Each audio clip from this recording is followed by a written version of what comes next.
নমস্কার, শিশুর স্যার কাজী নজরুল ইসলাম।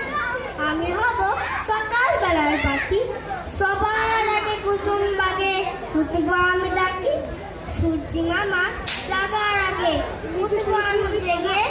হয়নি সকাল, ঘুমাও এখন, মা বলবেন রেগে। বলবো আমি আলসে মেয়ে, ঘুমিয়ে তুমি থাকো।